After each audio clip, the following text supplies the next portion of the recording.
Good morning everyone, welcome to knowledge account. আমি কুন্তল মাহিন্দার তোমাদের সাথে 6 সেপ্টেম্বর 2024 এর ডেলি কারেন্ট অ্যাফেয়ার্স নিয়ে ডিসকাস করব উইথ স্ট্যাটিক জিকে।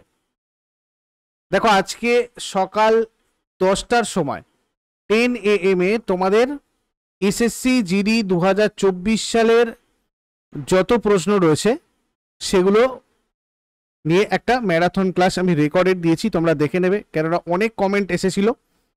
গতকাল তোমাদের প্রায় 40,000-এর কাছাকাছি এসএসসি জিডির নোটিফিকেশান বেরিয়েছে।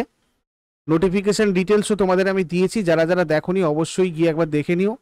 আর 10টার সময় ক্লাসটা পাবলিশ হবে, টেলিগ্রাম চ্যানেলে তোমাদের আমি লিঙ্ক দিয়ে দেবো, ওখান থেকে তোমরা এটা করে নিও।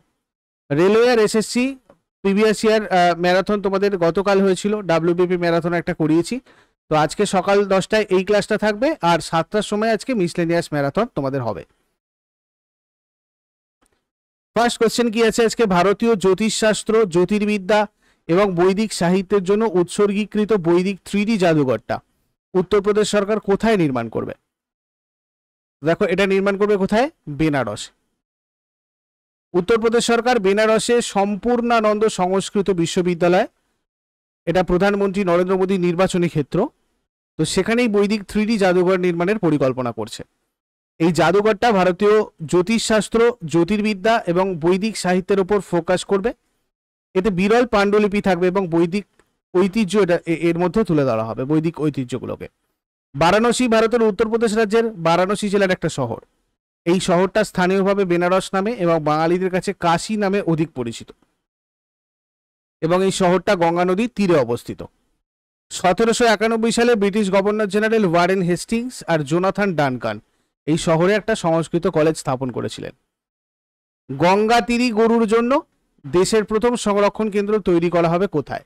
এটাও তোমাদের আমি আগে বলেছি। দেখো, এটা আমাদের বারাণসীতে হবে, মনে রাখবে ভালো করে। এর লক্ষ্য গঙ্গা তীরী গরু সংরক্ষণ এবং প্রচার করা। এটা এক ধরনের গরুর প্রজাতি, গঙ্গা তীরী গরু। বারাণসী ভারতের ধর্মীয় রাজধানী হিসেবে পরিচিত, কাশী নামে পরিচিত, গঙ্গা নদীর তীরে অবস্থিত একটি বিখ্যাত হিন্দু পবিত্র শহর।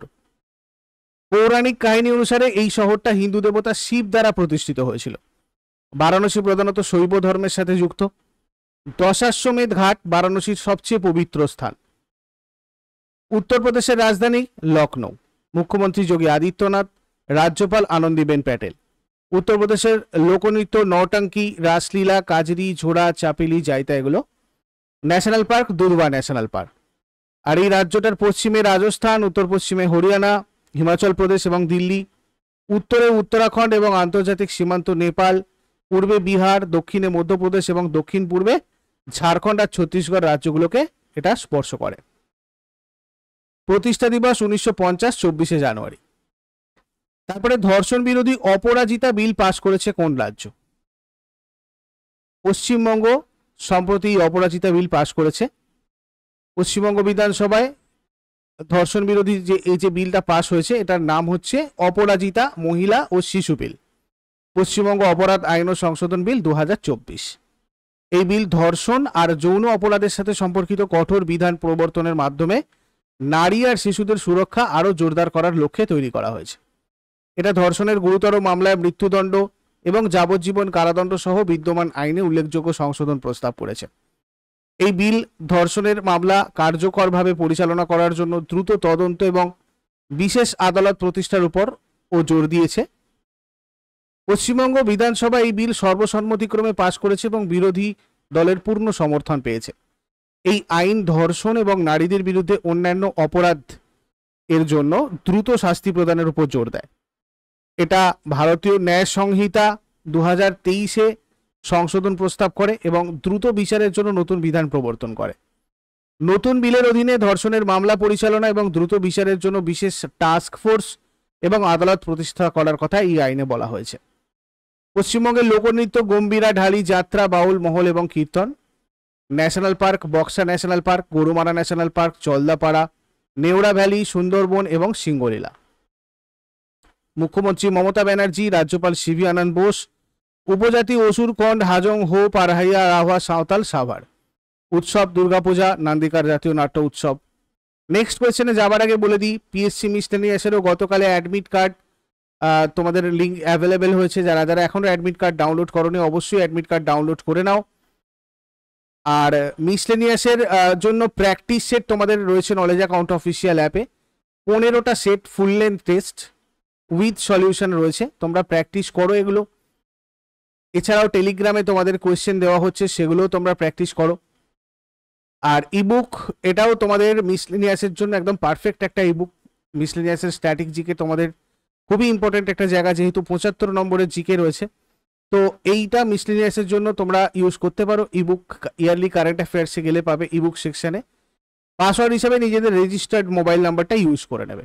এছাড়াও যদি বর্তমানে কেউ WBPSC ক্লার্কশিপের প্রিলিয়ার মেনের ইন্টিগ্রেটেড ব্যাচে জয়েন করতে চাও বা পরিবর্তন ব্যাচ কোর্স, সেটা WBPKPর একটা ফাউন্ডেশন কোর্স যে কোনো পরীক্ষার জন্য, রেলওয়ে ফাউন্ডেশন কোর্স বা প্রাপ্তি ব্যাচ, SSC ফাউন্ডেশন, এগুলোতে তোমরা জয়েন করতে চাইলে আমাদের অ্যাপের পেইড কোর্সে গিয়ে ডেমো ক্লাস, ডেমো PDF এগুলো তোমরা দেখতে পারো। ফার্দার কোনো কোয়ারিজের জন্য নিচে দেওয়া যে নাম্বার রয়েছে 9593430522, এই নাম্বারে তোমরা হোয়াটসঅ্যাপ অথবা কল করে নিতে পারো।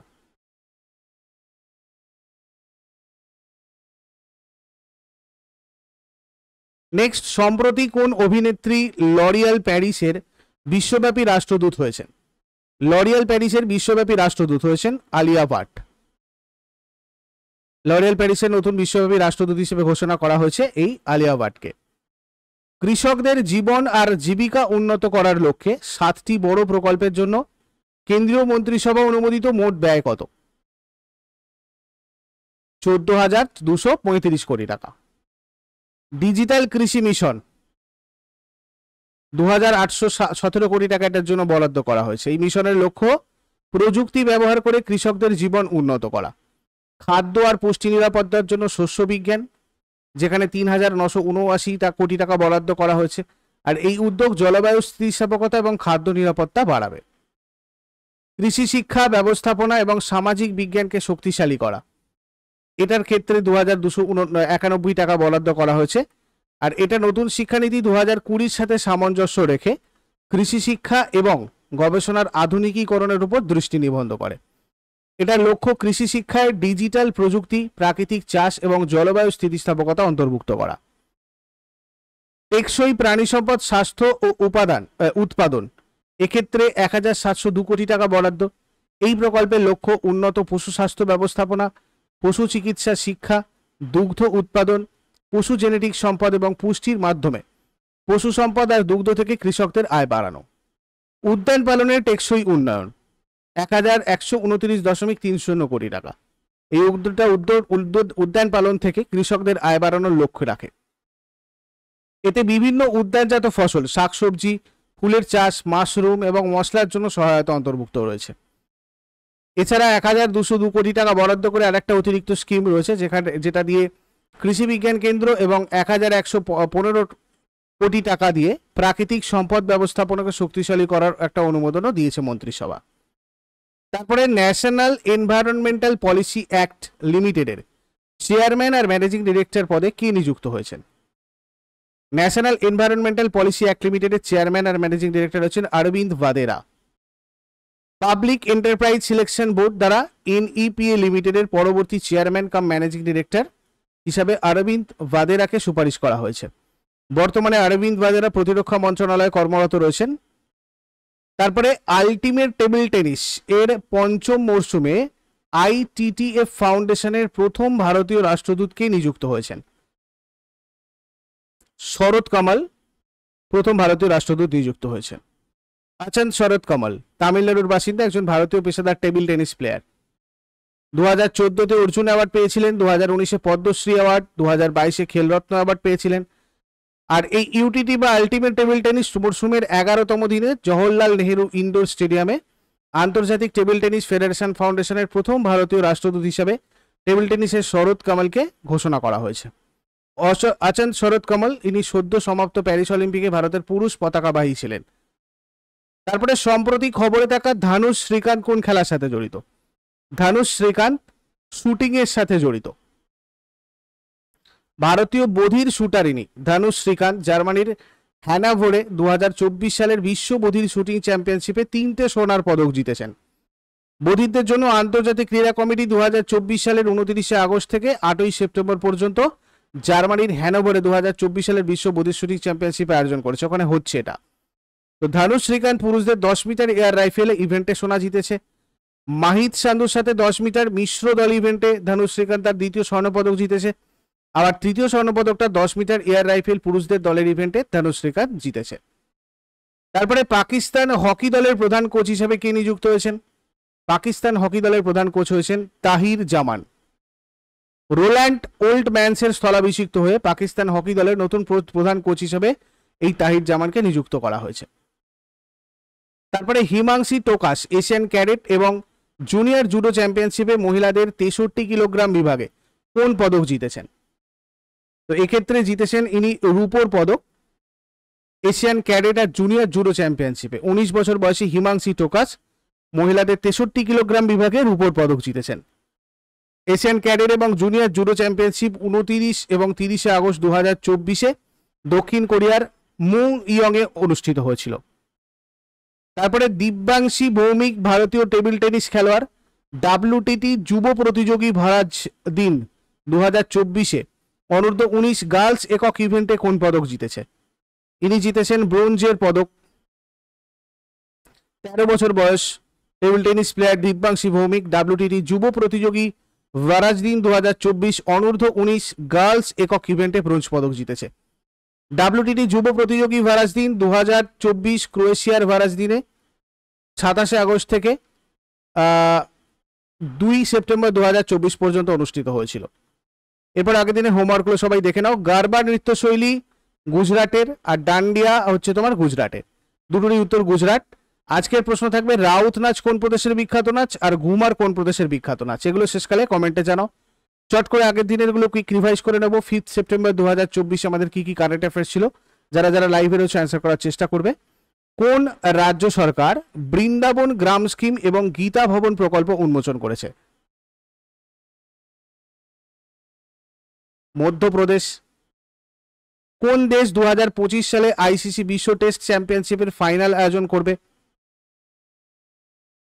ইংল্যান্ড। প্যারালিম্পিক বা অলিম্পিকের ট্র্যাক এবং ফিল্ড ইভেন্টে 2টো পদক জয়ী প্রথম ভারতীয় মহিলা ক্রীড়াবিদকে? প্রীতি পাল। 2024 প্যারিস প্যারালিম্পিক পুরুষদের জ্যাভলিন থ্রোতে F64 ইভেন্টে সুমিত আন্টিল কোন পদক জিতেছেন? সোনার পদক। 2024 প্যারিস প্যারালিম্পিক পুরুষদের জ্যাভলিন থ্রোয়ের F46 ইভেন্টে অজিত সিং যাদব কোন পদক জিতেছেন? রূপোর পদক। 2024 প্যারিস প্যারালিম্পিক পুরুষদের জ্যাভলিন থ্রোয়ের F46 ইভেন্টে সুন্দর সিং গুর্জার কোন পদক জিতেছেন? ব্রোঞ্জ পদক। 2024 প্যারিস প্যারালিম্পিক মহিলাদের 400 মিটার T20 দৌড় ইভেন্টে দীপ্তি জীবনজি কোন পদক জিতেছেন? ব্রোঞ্জ। ডিজিটাল কৃষি মিশনের জন্য কেন্দ্রীয় মন্ত্রিসভা কত কোটি টাকা অনুমোদন করেছে? 2817 কোটি টাকা। 2024 প্যারিস প্যারালিম্পিক মহিলাদের একক ব্যাডমিন্টন SH6 ইভেন্টে নিত্যা শ্রী শিবন কোন পদক জিতেছেন? ব্রোঞ্জ। হিরো মোটোকর্প কোম্পানির এক্সিকিউটিভ ভাইস প্রেসিডেন্ট হিসাবে কাকে নিযুক্ত করা হয়েছে? সঞ্জয় ভান। বিহারের কোন জেলাগুলোতে মুখ্যমন্ত্রী নীতিশ কুমার 1347 কোটি টাকার পানীয় জল প্রকল্পের ভিত্তিপ্রস্তর স্থাপন করেছেন? ঔরঙ্গাবাদ, দেহরি এবং সাসারাম। এগুলো ছিল তোমাদের আগের দিনের প্রশ্ন। ইউজফুল বলে মনে হলে অবশ্যই লাইক করো, বন্ধুদের সাথে শেয়ার করো আর কমেন্ট করে তোমাদের ফিডব্যাক জানিও। আর যারা নতুন রয়েছে আমাদের টেলিগ্রাম নলেজ অ্যাকাউন্টেও জয়েন করে রাখো, তার সাথে সাথে নলেজ অ্যাকাউন্ট টেলিগ্রাম ইউটিউব চ্যানেলটাকে সাবস্ক্রাইব করে রাখো প্রতিদিন সকাল 6টার সময় ডেইলি কারেন্ট অ্যাফেয়ার্সের আপডেট পাওয়ার জন্য। Thank you so much, take care, have a great day.